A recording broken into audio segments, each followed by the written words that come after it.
Alors, oui, pour rester dans le thème, je reviens donc sur la guerre TF1-M6. Alors, à l'ère d'Internet, il est difficilement concevable de devoir faire sans. Les deux grandes chaînes un peu mainstream du PAF, TF1 et M6, l'ont compris et ont commencé à se tourner vers le web et les opportunités qu'ils proposent. C'est vrai, la télé de papa plan-plan, c'est en train de se finir.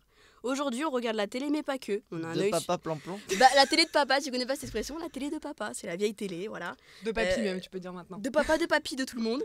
Voilà, c'est en train de se finir. Donc aujourd'hui, on regarde la télé, mais pas que. On a un œil sur Facebook sur l'ordi, un autre sur Twitter avec le smartphone. La génération des 15-25 ans en 2017, c'est ça, une consommation de l'image sur plusieurs écrans simultanés.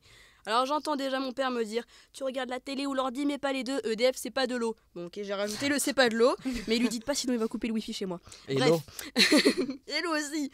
Alors les deux chaînes sont en train de se diversifier sur les réseaux sociaux à leur manière. Donc le groupe M6 a commencé en 2012 à se positionner sur YouTube en créant la chaîne humoristique Golden Moustache, qui fait son succès entre autres avec le comédien Julien Josselin, et qui comptabilise quand même entre 15 et 20 millions de vues par mois, ou encore Rose Carpet, une chaîne pour entre gros guillemets filles, qui met en scène par exemple la youtubeuse Enjoy Phoenix dans un décor qui vomit du rose, des paillettes et du gloss à outrance, pour parler de maquillage et autres produits de beauté. Mais le groupe ne s'est pas arrêté là, il possède aussi une chaîne de reprise de chansons Cover Garden, où des youtubeurs, chanteurs reprennent des titres commerciaux. Alors pendant qu'M6 s'approprie YouTube et tente de créer de nouvelles communautés plus jeunes, TF1, eux, jouent sur les autres réseaux sociaux en lien avec leurs émissions phares. On a par exemple un compte Instagram pour l'émission The Voice, histoire qu'après avoir eu mal à la tête en écoutant les candidats à la télé, tu aies une deuxième fois mal à la tête en les revoyant sur Insta. L'émission de simulation de survie koh possède son compte Twitter.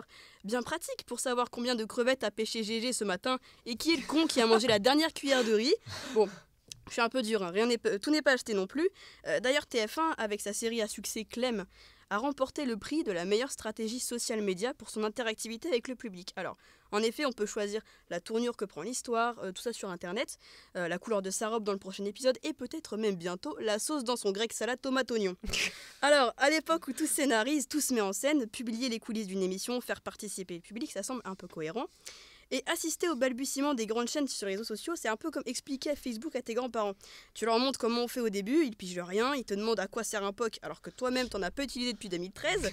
Par contre, une fois qu'ils ont compris le système, tu peux être sûr d'être informé en temps réel de la cuisson de la tarte aux prunes de mamie ou du dernier score à Candy Crush de ton grand-père. Et rien que pour ça, j'encourage les grandes chaînes à continuer ce tournant numérique. Et puis aussi parce que j'aimerais avoir des nouvelles des crevettes de GG.